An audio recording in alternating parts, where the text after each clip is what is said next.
bermacam manusia 5 dalam hal salat. Saya minta Bapak Ibu perhatiannya. Kira-kira kita di antara yang mana dalam 5 golongan dalam hal salat? Yang pertama,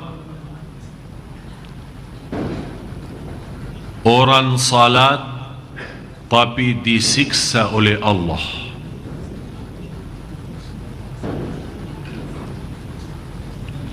Orang salat tapi disiksa. Ternyata salatnya bukan menyelamatkan, malah salatnya membawa dia ke siksa Allah. Fawailul lil musallin alladzina hum an salatihim sahun. Suratul Ma'un.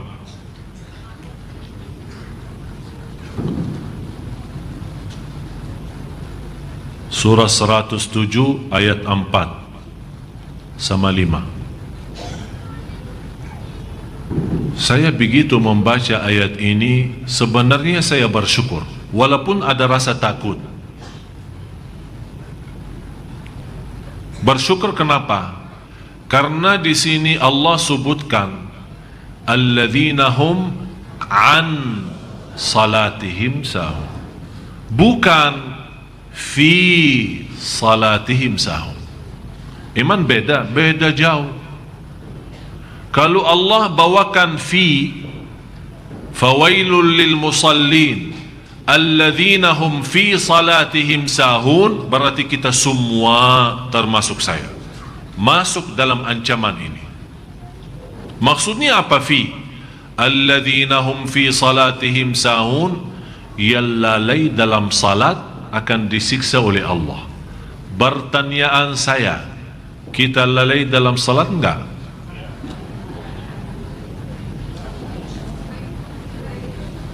Sering. Ini ibu-ibu bilang sering. Tapi alhamdulillah Allah tidak bawakan fi, karena Allah tahu manusia.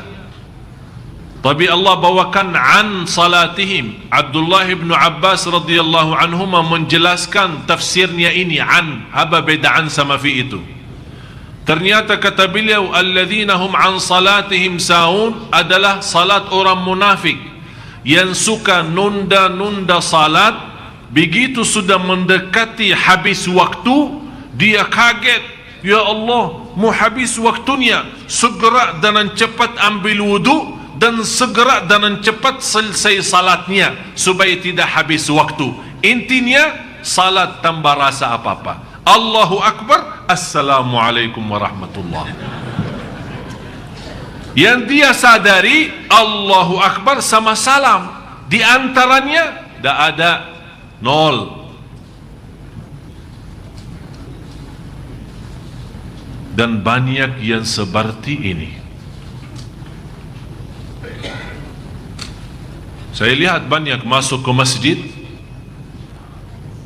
hampir jam 6, berarti sebentar lagi maghrib ya. Ternyata dia belum asar. Begitu dia masuk ke masjid, saya perhatiin, saya fikir pertama baik sangka, harus baik sangka. Begitu dia salat, saya sambil pandangan saya, ini salat apaan ini?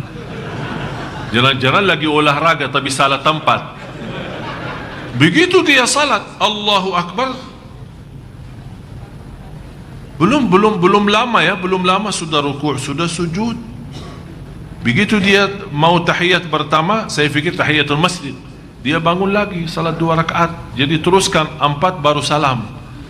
Tidak lebih dari 2 menit, 4 rakaat. Habis itu dia angkat tangan, dan saya begitu dekatin, saya tegur beliau, maaf, enti berdoa apa? Ya Allah, terimalah salat ana.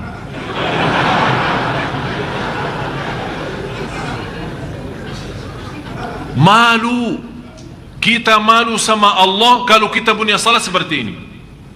Kata Imam Ibn Qayyim rahimahullah, kalau anda belum bisa salat yang cocok bagi Allah, carilah Tuhan yang lain yang sesuai salat kita. Betul kata Imam Ibn Qayyim. Ini berkata Imam Qayyim 400-600 tahun lalu dia ngomong seperti ini. Kalau anda belum bisa fantas salat yang fantas yang cocok bagi Allah, cobalah cari Tuhan lain yang cocok dengan salatnya. Ya, kita salat sekarang tidak sesuai untuk Allah ini. Ini bukan untuk Allah. Itu yang dinamakan oleh Rasulullah SAW, yang orang-orang yang bergerak dengan cepat untuk selesaikan salat karena takut habis waktu. Itulah kata Rasulullah, tilka salatul munafik. Begitulah salat orang munafik.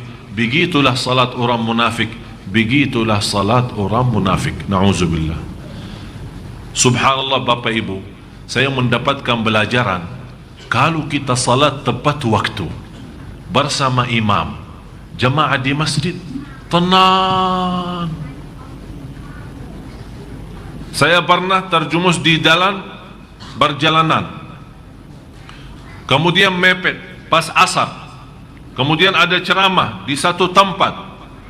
Saya punya fikiran, udahlah kesana aja sekalian, nanti salat di sana.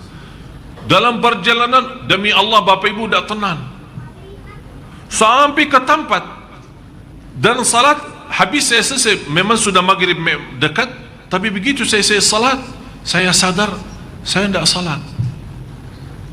Baru sadar saya tidak salat, dan saya minta maaf, ya Allah, inilah salat saya seperti ini. Saya tidak pantas menjadi hamba-Mu ya Allah, kalau memang salat kita seperti ini. Tapi ternyata salat tepat waktu di masjid berjamaah, subhanallah, kita sepertinya mengangkat gunung yang besar di atas kepala kita. Sudah mendapatkan ketenangan yang luar biasa dan menyelesaikan kewajiban kita terhadap Allah. Baru kita pantas berkata, ya Allah, terimalah doa dan salat kami. Sudah jelas yang pertama, orang salat tapi disiksa. Apa artinya fawailu lil musallin? Artinya kalau di dalam bahasa Indonesia artinya celaka bagi orang salat. Dalam bahasa Arab, wail satu kampung di dalam neraka. Istilah lain satu desa. Tahu desa? Satu kecamatan ya, di dalam api neraka sendiri. Kepala kampungnya ada juga. Di sana ada kepala kampung, kepala desa, Fir'aun. Wakil kepala Haman. Ada juga orang yang terkenal di sana, Qarun. Ini mereka ditempatkan di sana. Tempat itu khususan VIP. Untuk siapa? Fawailun lil musallin alladzina hum an salatihim sahun. Neraka Jahannam yang saya kaget waktu saya membaca satu hadis, saya heran. Neraka Jahannam sendiri berlindung kepada Allah dari ancaman wail sendiri. Padahal wail di mana? Di dalam neraka. Panasnya 7 kali lipat daripada api neraka sendiri. Ini ruang VIP. Ini bagi orang salat yang sahun, yang sebagaimana saya jelasin sifatnya. Bapak Ibu, bagaimana orang muslim tapi tidak salat? Kalau orang yang salat tapi salatnya ya selalu tidak tepat waktu, suka gabungkan tanpa alasan, sebentar mau habis ini masuk ke ini, ketiduran salat subuhnya, tapi dia tetap jaga, ini sudah termasuk dalam ancaman ini. bagaimana orang yang tidak salat sama sekali? Na'udzubillah. Yang kedua, orang salat tapi dihisab oleh Allah. Dia selamat dari ancaman fawailun lil musallin, tapi belum mantap salatnya, dihisab. Seperti apa? Siapa mereka? Mereka adalah orang-orang yang tidak sempurna wudunya, yang tidak menjaga rukun-rukunnya, yang tidak mempelajari wajib-wajibnya. Dia salat ikut-ikutan. Dan di dalam salat, kalau dia Allahu Akbar, hilang, tak tahu kemana. Sebentar di mall, sebentar di rumah, sebentar di Tanah Abang, sebentar naik busway, sebentar bayanan umroh, sebentar ingat masalah rumah tangga. Pokoknya kalau dia sudah Allah, sebelumnya dah ada, santai aja, belum takbir kan? Begitu dia Allahu Akbar, wish, udah masuk. Sepertinya dia lagi meeting dalam salat. Semua masalah dia mau selesaikan dalam salat. Belanja di Tanah Abang, urusin belanjaan istrinya, fikirin jemputan anaknya, semuanya dalam salat. Begitu dia selesai, ditanya, apa yang dibaca imam tadi? Imam ya? Sebenarnya saya sudah dengar bacaannya, tapi saya belum Quran hafal. Jadi ayatnya saya Quran, tapi saya tahu itu Quran. Ya memang Quran, masa dia mau baca? Ya jelas dia baca Quran, masa dia mau baca selain Quran? Tidak, maksud saya bertanya, Pak, Anda perhatiin bacaan imam apa? Rakaat udah begini aja. Rakaat pertama baca apa?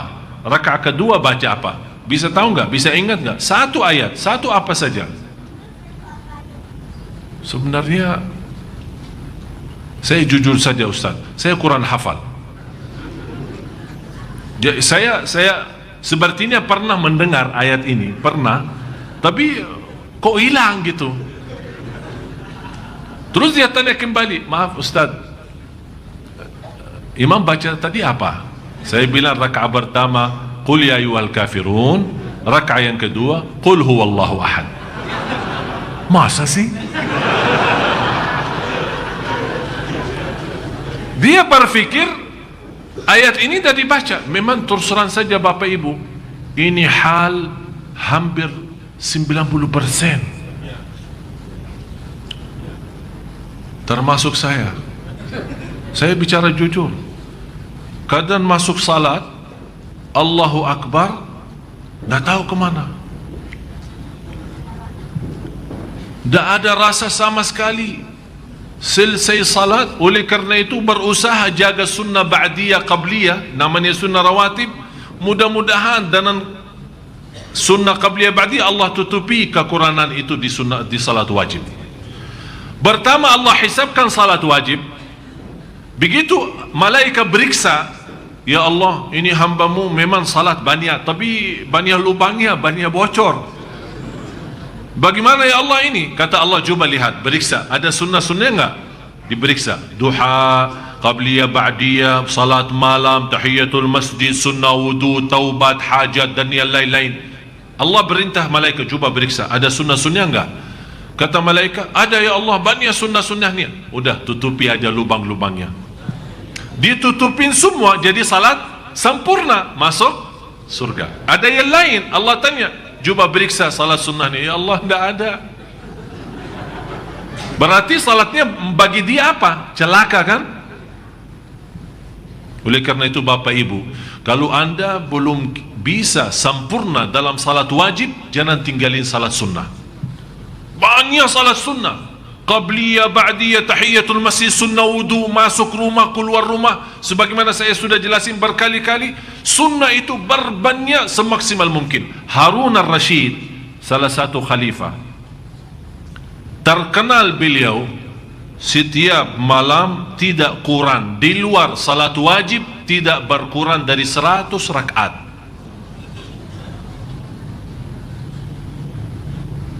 Di luar salat wajib tidak berkurang dari 100. Jadi jumlah salat sunnahnya semua hampir 100 rakaat. Jadi sayang sekali kalau Bapak Ibu hanya terhitung Anda punya salat wajib saja. Sayang. Mudah-mudahan salat wajib sama sunnah. Harapan saya sesuai hadis Rasulullah, dan sunnah-sunnah Allah sempurnakan kekurangan kita dalam hal dan salat wajib. Tapi seperti ini, yang tidak sempurna wudu, yang tidak sempurna rukun dan wajib, akan dihisab oleh Allah.